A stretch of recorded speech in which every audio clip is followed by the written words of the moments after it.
esoteric rite. Right. Were you surprised when you found that there were more than 33 degrees? No, not really. See, here's how this works. When I went through the Masonic rituals, I had the spirit guides in my ear whispering things, telling me to do things, telling me to answer certain things in certain ways. Because I did that, I was identified by the leadership of the Grand Lodge of the state of Wisconsin that I was someone a little bit extraordinary.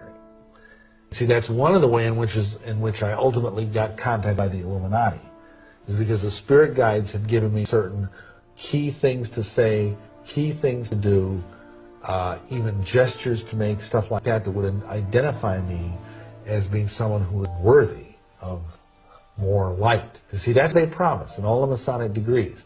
They say, you know, you get light, you get further light, you get more light. And of course, where does this light come from? Well, if you read the writings of the Masonic leaders, that comes from Lucifer. And how many Masons know that?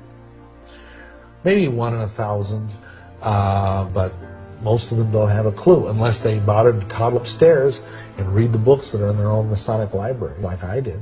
How many Master Masons know that there are Satanists among them? I'd say the same figure, 1 in 1,000. Right. Since Catholics are strictly forbidden to be Masons, why were you being asked to do two opposite things? What people don't realize is that the Catholic Church helped start the Masons. And that, for example, the Scottish Rite, most of the degrees in the Scottish Rite were written by Jesuits. So even though there is this apparent antipathy between the Masons and the Catholics, to the point that up until John Paul II's reign, if you became a Mason, you were Roman Catholic, you were de facto excommunicated, just like that. But actually it's all a sham, because most of the high level of people in the Vatican are all Freemasons, and many of the people that are Freemasons are Catholics.